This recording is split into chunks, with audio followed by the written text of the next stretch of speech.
जय श्री राम सभी भाइयों को। रामपाल बाबा ने जो तत्वदर्शी की पहचान बताई है, पहले तो क्या बोलता है, जो अध्याय 4 में श्लोक 34 है उसके बारे में क्या बोलता है कि तत्वदर्शी के पास जाने के लिए बोल रहे हैं, उनको तत्व ज्ञान नहीं था। ठीक है, एक तो ये बात बोलता है और दूसरी बात फिर अध्याय 15 में बताता है, जो वो वृक्ष के बारे में जानकारी है ना, उसके बारे में।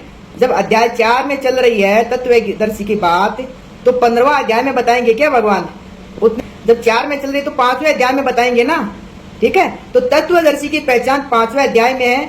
और अर्जुन जी क्या बोलते हैं, ये बात भी बोलते हैं अगला 6वां अध्याय में कि आपके सिवाय श्रेष्ठ ज्ञान वाला और कोई मिलना संभव ही नहीं है, असंभव है। क्योंकि मेरा इस बात का एक पूछते हैं एक सवाल कि इसका छेदन करने वाला आपके सिवाय दूसरा कोई नहीं है, मिलना असंभव है, ये बात अर्जुन जी बोलते हैं। ठीक है, तो आज आपको अपन दिखाते हैं तत्वदर्शी की पहचान। यह है श्रीमद् भगवद गीता।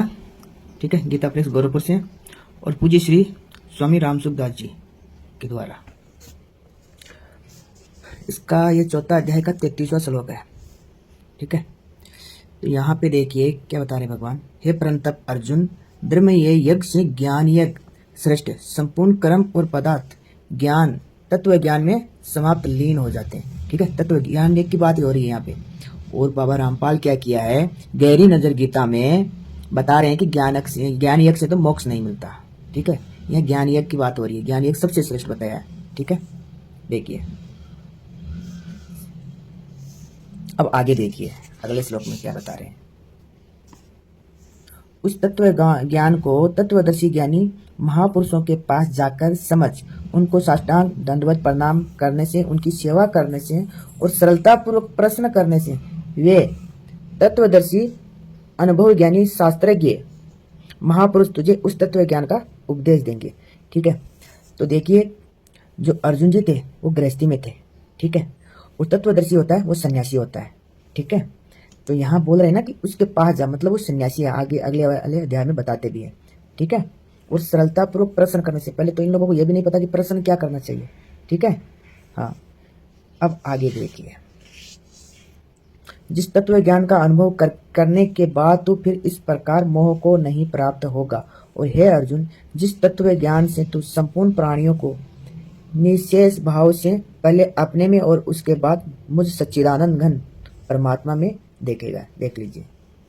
ठीक है, ये बाद में सच्चिदानंद घन परमात्मा में, सब कुछ परमात्मा ही बना हुआ है, क्योंकि जब कुछ नहीं था तो एक परमात्मा था, तो उन्हीं से तो सब कुछ निकला है ना। ठीक है, अब आगे देखिए। अगर तू सब पापियों से भी अधिक पापी है तो भी तू ज्ञान रूपी नौका के द्वारा निस्संदेह संपूर्ण पाप समुद्र से अच्छी तरह तर जाएगा। यहाँ जहां भी संपूर्ण की बात आती है ना, तो संपूर्ण पापों से, ठीक है, तो संपूर्ण मतलब सबसे ज्यादा, जो एक गांव पकड़ लो, एक गांव से फिर एक जिला, उससे बड़ा एक राज्य, फिर एक देश, तो ऐसे एक ब्रह्मांड, फिर अनंत कोटि ब्रह्मांड, अनंत कोटि ब्रह्मांडों में सबसे ज्यादा अगर पाप किया होगा, ठीक है, संपूर्ण समस्त ब्रह्मांड आ जाता है, उसमें सबसे ज्यादा पाप किया होगा, उससे भी तुम ज्ञान तत्व ज्ञान से मुक्त हो जाएगा। ठीक है, और यहाँ पे देखिए संस्कृत में एक वचन, दो वचन, तीन वचन, बहुवचन ऐसे होता है। अपने हिंदी में तो एक वचन और बहुवचन दो ही होता है। देखिए, पहला पापकृत अर्थात पाप करने वाला, दूसरा पापकृतर अर्थात दो पापियों में से एक से अधिक पाप करने वाला, और यहाँ आया पापकृतम।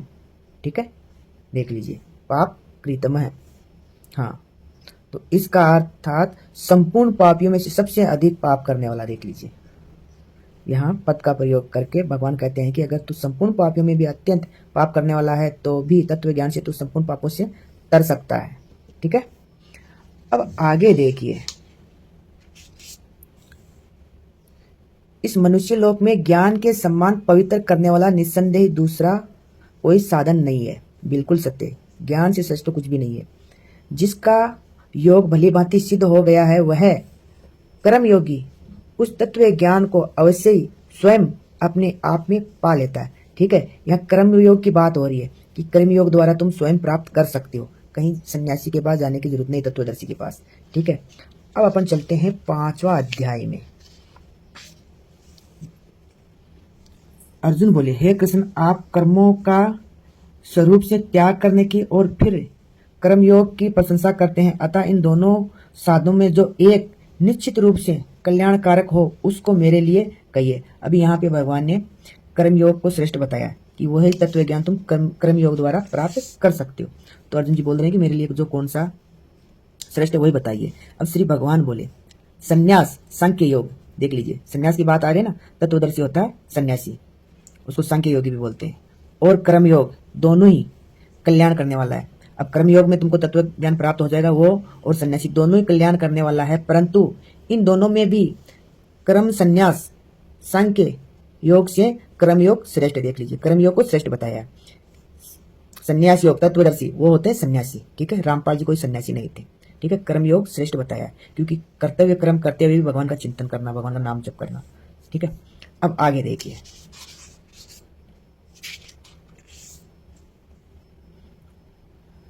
हे महाभाव, जो मनुष्य न किसी से द्वेष करता है और न किसी की आकांक्षा करता है वह कर्मयोगी सदा सन्यासी है। देख लीजिए सन्यासी किसको बोलते हैं? जो किसी से द्वेष नहीं करता, समदृष्टि रहती है, चाहे अच्छा व्यक्ति हो चाहे बुरा व्यक्ति हो, चाहे उनके ऊपर सत्वदर्शी के ऊपर कुछ भी करे तो को भी हो, उसको कोई फर्क नहीं पड़ता, ठीक है। तो वही बता रहे हैं कि वैसा भी अगर कर्मयोगी भी बन जाए, देख लीजिए ना किसी से द्वेष करता हो और न किसी की आकांक्षा करता हो वह कर्मयोगी सदा सन्यासी समझने योग्य है, क्योंकि द्वंद्वों से रहित मनुष्य सुखपूर्वक संसार बंधन से मुक्त हो जाता है, ठीक है। देख लीजिए अब सन्यासी की भी बात बताएंगे।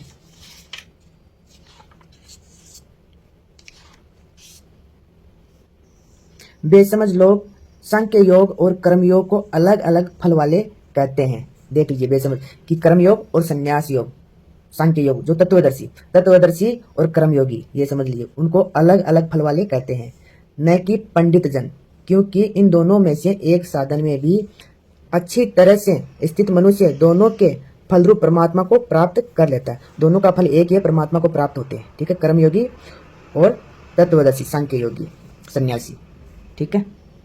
आगे देखिए सांख्य योगियों के द्वारा जो तत्व प्राप्त किया जाता है कर्मयोगियों के द्वारा भी वही प्राप्त किया जाता है। देख लीजिए जो सन्यासी होते हैं ना, जो तत्व ज्ञान को प्राप्त करते हैं वही तत्व ज्ञान कर्मयोग भी प्राप्त कर सकते हैं, कर्मयोगियों के द्वारा प्राप्त किया जाता है। अतः जो मनुष्य सांख्य योग और कर्मयोग को फल रूप में एक देखता है वही ठीक देखता है, ठीक है। दोनों में जो एक देखता है कि उसका भी वही फल है सन्यासी का और कर्मयोगी का, दोनों का एक ही फल है, ये जो देखता है वही सही देखता है, उसको अलग अलग मानने वाला तो गलत देखता है, ठीक है। अब आगे देखिए, परंतु हे महाबाहु कर्मयोग के बिना सांख्य योग सिद्ध होना कठिन है। क्या बता रहे हैं? कर्मयोग के बिना तो सांख्य योग भी होना कठिन है। मननशील कर्मयोगी शीघ्र ही ब्रह्म को प्राप्त हो जाता है, ठीक है, मननशील मन पर विजय प्राप्त करने वाला। अब यहाँ पे देखिए जिसकी इंद्रियां अपने वश में है, देख लीजिए मन और 5 इंद्रियां, जिसका अंतःकरण निर्मल है, जिसका शरीर अपने वश में है, ठीक है। शरीर को, सभी शास्त्रों का सार है कि शरीर को वश में करना, इंद्रियों को, और संपूर्ण प्राणियों की आत्मा ही जिसकी आत्मा है, ऐसा कर्मयोगी कर्म करते हुए भी लिप्त नहीं होता, ठीक है।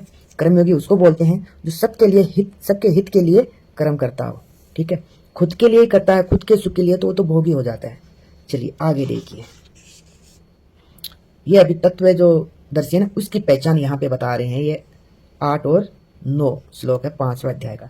तत्व को जानने वाला, देखिए तत्व को जानने वाला सांख्य योगी देखता हुआ, सुनता हुआ, छूता हुआ, सूंघता हुआ, खाता हुआ, चलता हुआ, ग्रहण करता हुआ, बोलता हुआ, मलमूत्र का त्याग करता हुआ, सोता हुआ, श्वास लेता हुआ, आंख खोलता हुआ और मूंदता हुआ भी संपूर्ण इंद्रियों के विषयों में बरत रही है, ऐसा समझकर वे स्वयं कुछ भी नहीं करता हूं, ऐसा माने।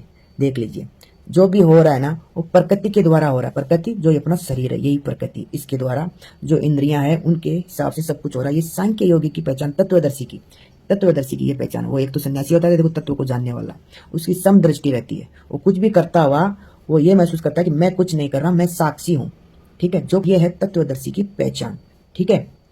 बाबा ने भ्रमित करने के लिए सब किया कि अध्याय 4 में तत्वदर्शी की पहचान बता रहा, कहाँ 15वां अध्याय में। जब तत्वदर्शी की बात 4था अध्याय में आ रही तो बात यहीं पे बताई जाएगी ना, तो ये 5वां अध्याय में बात चल रही है। इसके बाद भगवान आगे और बताते हैं, तत्व ज्ञान की ज्ञान विज्ञान सहित बताते हैं, ठीक है। तो यहाँ 10वां अध्याय तक ये तत्व ज्ञान की बातें चलती है और तत्वदर्शी की पहचान ये बताती है। ठीक है, देखता हुआ सुनता हुआ कुछ भी नहीं करता है। ठीक है, चलिए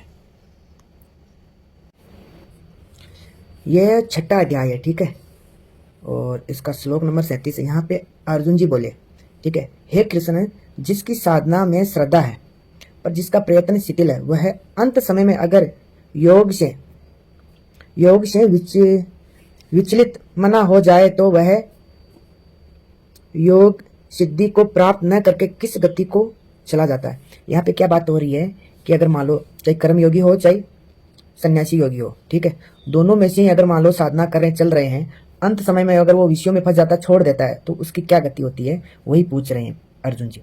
हे महाबाहु, संसार के आश्रय से रहित और परमात्मा प्राप्ति के मार्ग में मोहित अर्थात विचलित इस तरह दोनों ओर से भ्रष्ट हुआ साधक क्या छिन्न भिन्न बादल की तरह नष्ट तो नहीं हो जाता। ये बात अर्जुन जी पूछ रहे हैं कि मान लो कुछ समय तो चला, 10 साल तक चला, 5 साल तक चला, बाद में वो छोड़ देता है, भोगों में फंस जाता है, तो उसकी क्या गति होती है, ये पूछ रहे हैं अर्जुन जी को 6वां अध्याय में। देखिए, हे कृष्ण, मेरे इस संदेह का सर्वथा छेदन करने के लिए आप ही योग्य हैं, क्योंकि इस संशय का छेदन करने वाला आपके सिवाय दूसरा कोई हो ही नहीं सकता। देख लीजिए अर्जुन जी क्या बता रहे हैं कि आपके सिवा और कोई नहीं हो सकता इसका मेरा ये संशय मिटाने के लिए। मतलब भगवान से श्रेष्ठ और कौन है, कोई भी नहीं ना। और ये क्या बता रहे थे कि इनको तो कोई ज्ञान ही नहीं है, तत्व ज्ञान नहीं था, इसलिए तत्वदर्शी के पास भेज रहे थे। देख लीजिए आप अर्जुन जी क्या बोल रहे हैं कि आपके सिवाय दूसरा कोई हो ही नहीं सकता। बिल्कुल सत्य, भगवान से श्रेष्ठ और कौन हो सकता है, यही बात। ठीक है, तो इसका बाद में अगले श्लोक में भगवान बताते भी हैं। ठीक है, वो भी बता देता हूं। श्री भगवान बोले, हे प्रतानंदन, उसका न तो इस लोक में और न परलोक में ही विनाश होता है, क्योंकि वे प्यारे कल्याणकारी काम करने वाला कोई भी मनुष्य दुर्गति को नहीं जाता, क्योंकि उसका बाद में अगले जन्म में जन्म होता है, वो भी संत महापुरुषों के घर में। ठीक है, जो भगवान से जुड़े रहते हैं और उनकी यादाश्त भी बनी रहती है, फिर वो वापस अभ्यास करता है। ठीक है, चलिए, भगवान सबके गुरु है, उसके लिए थोड़ी मैं आपको जानकारी दे देता हूँ। ठीक है, देखिए मानस अरण्य है 4 का 9। ठीक है, भगवान जगत के गुरु है। उसके बाद श्रीमद् भागवत महापुराण का दिया हुआ है 8वां स्कंद अध्याय 24 श्लोक नंबर 48 में, वे केवल गुरु ही नहीं प्रत्युत गुरुओं के भी परम गुरु है। ठीक है, और गीता जी में अध्याय 11 श्लोक नंबर 43 उसमें भी बताया गया है। उसके बाद राजा सत्यव्रत भगवान से कहते हैं, यह है श्रीमद् भागवत 8वां स्कंद और 24वां अध्याय और 50 श्लोक। जैसे कोई अंधे को ही अपना पथ प्रदर्शक बना ले, वैसे ही अज्ञानी जीव अज्ञानी को ही अपना गुरु बनाते हैं। देख लीजिए किसके ऊपर ये बात एकदम फिट हो रही है। ठीक है, ये लोगों को इतना दिखा रहे हैं, सबके सभी अज्ञानी होकर भी अज्ञानी को गुरु बना के बैठ गए हैं।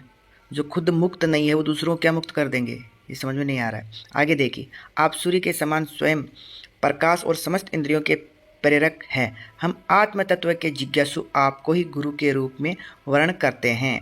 ठीक है, अब आगे और देखिए, विष्णु पुराण में भक्तराज प्रहलाद जी क्या कहते हैं, देख लीजिए। विष्णु पुराण स्कंद 1 अध्याय 17 और श्लोक नंबर 20, हृदय में स्थित भगवान विष्णु ही तो संपूर्ण जगत के उपदेशक है।